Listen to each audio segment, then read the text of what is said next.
Hey guys, CSDX and welcome to this video. The holiday season. The holidays. Arguably the best time of the year. Well, until the evangelicals attacked and claimed the war on Christmas exists solely because of the inclusion of other holidays. Who would even be dumb enough to believe such garbage? Next, they'll be losing their minds over a cup of coffee. Oh no. Of course, given how commercialized the holidays have become, there are, of course, cash grabs in the form of video games. We're going to be looking at a few of them today. So, grab your eggnog, preferably non-alcoholic, at least in my case, and then get all your candy canes, bundle them up, and gently insert them into your anus. It's the holiday we gotta use that tape. First up, we got Days Before Christmas, which has a really catchy title theme.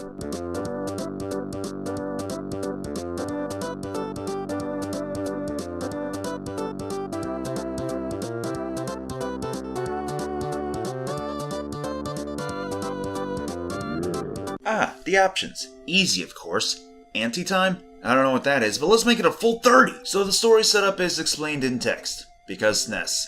Basically, some evil snowman scared away elves and Santa has to save the day or something like that. I didn't really get the gist of it. He also has the help of his alter ego, Anti-Claus. Because, of course, Santa has an antithesis as his alter ego. Yeah, looks a little too happy to be up there. Oh, these controls are... it's alright. Your typical platformer fare. You press B to jump, cause SNES, Y to strike, occasionally getting power-ups in the sort, and also coffee turns you into Anti-Claus. Look, I was just making a gaffe about the coffee thing earlier. I don't know why you're all antagonizing about it now. There is, however, a drawback to being Anti. You're unable to hit presents for power-ups, although sometimes they got bad guys and also elves in them, and when you kill an enemy, they don't drop presents. However, Anti feels a tad pointless as a power-up because you can still kill enemies in, like, one hit. If anything, Anti feels more like a crutch. You know, like that power-up in shoot-'em-up games. You know the one, the basic Butch power-up. You know, the levels are okay, but they can be pretty short. Thought I was gonna fall to my death in the second level, only to find that I had already beaten it as a result of that. Also, the level layout is all discombobulated. Like, shouldn't it form a calendar and be in order? Oh hey, it's the snowman already. An admittedly basic pattern that I managed to figure out with one last health, but not bad. Oh, okay, so there is a point to collecting presents other than the score. After a boss, you go into the sleigh, dropping presents down chimneys, and if you've been collecting them properly, then you'll have more than enough to spare if you accidentally miss. Where is this place anyway? England?! I was told American first. The president lied to me. Again. Alright, that's enough of that. Honestly, Days Before Christmas isn't really all that bad. It's alright. It's a good time. So what's next? Let's see... Batman Returns? Yeah, as I was googling what games can qualify as Christmas games, Batman Returns came up. Even crazier is this. Remember when I made a remark about Arkham Origins being a Christmas game? Well, it turns out that I was freaking right! As for Batman Returns on SNES, it's really not bad. I had a genuine blast playing this, beating up the bad guys, saving the civilians, and spending 4 minutes watching the intro. Oh, I'm not kidding. The intro leading up to the title lasts over 4 minutes. Also, can we talk about the fact that the intro basically states that Penguin was so freaking ugly that his parents abandoned him to the point that he had to live in the Gotham Zoo in the polar section for most of his life. That is absolutely stupid. While a fun beat 'em up, there were a few things I couldn't figure out. For starters, there's supposed to be a button for an item called Test Tube, and yet no matter how many times I pushed the button, it wouldn't work for me. At all! There are also these subsections of levels where you basically throw a batarang with every punch, and in some of these subsections, jump gaps that you'll never be able to close. Also, I in no way could figure out how to use a grappling hook, which led to my game over.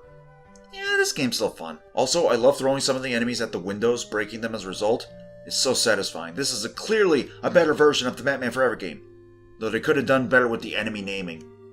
Although I don't think they could do any better than Murder Clown. Which is actually a wrestling name, go figure. Anyway, up next is A Nightmare Before Christmas game. A true classic for both Halloween and Christmas. The best of both worlds! We're not allowed to use that song, dang it! Nightmare Before Christmas. The Pumpkin King. So the story begins with Jack excited for Halloween, but Oogie Boogie hears about Jack and just plain old doesn't like how he's considered scary. He then gets those 3 kids to go and capture Jack for him, but ends up bringing in Sally, who I guess we'll have to save. Oh, by the way, this game's a prequel that has nothing to actually do with Christmas. Well, it's a good thing that I titled this as Holiday Games, so I guess it counts? Sorry. Oh. Oh no. Oh, this looks dreadful. It sounds dreadful too. I didn't mention it earlier, but the game just sounds awful. I mean, it's no Sonic Genesis GBA, but yeesh. Alright, let's see what this Yep, this is a Metroid-style game. So the town is deserted, and Jack encounters the mayor eventually, while also given a special weapon to take out the bugs, having to save the day. It's a frog gun. Don't let Slippy know. There are also collectibles to find, because it wouldn't be a Metroid clone without it. They are important belongings that townsfolk left behind, and shrunken heads that increase your health by 5 hits, or something like that. I can never figure out what to call it. I should also note that I struggled in the beginning of this game trying to climb a freaking ledge. What I had to do though? Jump while running. It's a higher jump like that, I guess.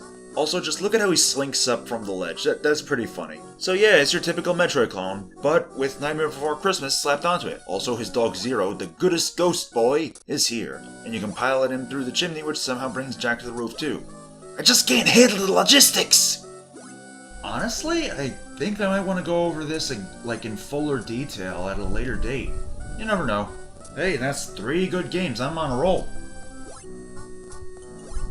Oh. I jinxed it, didn't I? Elf bowling. Just... elf bowling. It's bowling alright, except that it's just plain crude and yet at the same time pretty freaking bland. There's no real semblance to it, and it feels crude just for the sake of being crude. It's no South Park, definitely. It's like, South Park has a purpose for being crude, but this is just no reason to it. I mean, they're slapping their asses at me. They got a Santa Sucks sign, spelled wrong, might I add. And at one point, one of the elves gets straight up decapitated. Oh, but don't worry, his head comes back when he's smacked with the bowling ball. Enough bowling too? It isn't even bowling! It's shuffleboard! With elves in bikinis showing bare elf booty! What even is this game?! The game was so bad that I had to undo my ponytail and it just went like this automatically. I don't even know how it happened. But you know what happens? Elf bowling +1 and 1 + 2 for GBA? You know what happens? You just made the street!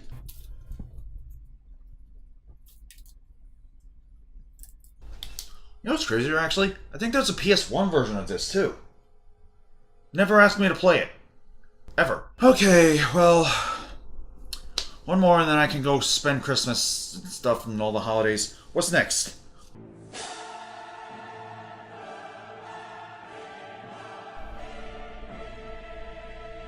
Do you all have it out for me or something? So, the story for this poorly animated monstrosity is that it's almost fuck it. Christmas, and some witch named Nilam, which sounds like some kind of terrible Arabian pun, sees through her copper pot that Santa is ready to bring presents to children around the world. She doesn't like that, so she sends him to the Magic Lands. There is so much wrong with this intro. First off, that's not a copper pot, that's a freaking cauldron. Second, she looks like a he, and I'm not trying to misgender. She looked like a man to me until they pointed it out, and I'm pretty sure she isn't being booked as transgender or anything. Second, she doesn't want the children to have their presents. Why? What possible reason could there be for this?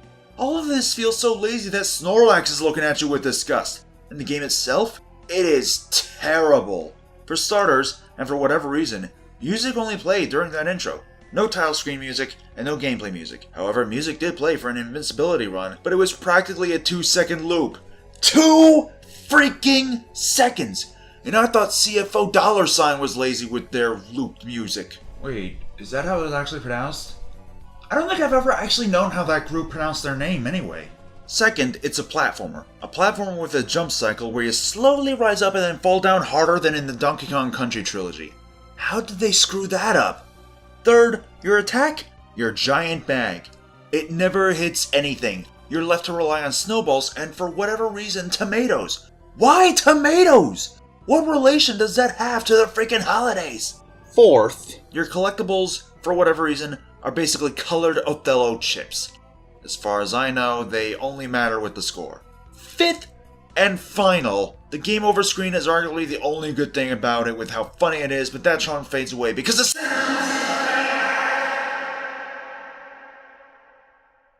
And you know what Santa Claus saves the freaking Earth on PS1? Whether you're on PS1 or GBA, you just made the stream!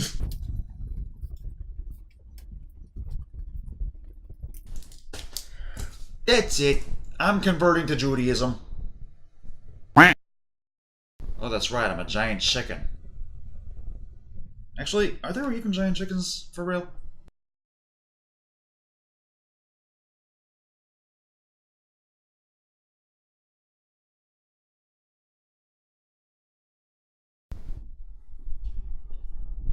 That is genuinely terrifying.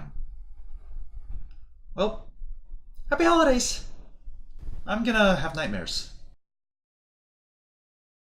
Hey guys, Chris on the X here. Before we end the intro and get to the outro bit with the cards and everything, just want to let you know this is the last video for a little bit. I'm gonna see if I can try and get like a top 10 for like games I played in 2018 out sometime in late January at best, because I'm gonna be going upstate to New York for well, I say upstate, but I mean like going up to New York for Christmas vacation, family and stuff. So yeah, that'll be a lot of fun for me, honestly, because it's been 10... excuse me, it's been 10 whole years since I've seen family up in New York. In fact, it's been 10 years since I've been in New York, period. So, hoping to see my family there, hoping to see friends there, hoping to see all that there, so... I'm sure you guys are gonna be a bit sad that I won't have anything out right away once I get back, but hey, it's not exactly jet lag, but it is gonna be lag of some kind, so... Hope to see you guys in the next year, and, well, stay awesome, take care, happy holidays and everything. Okay, now the intro goes, right? Yeah, it does.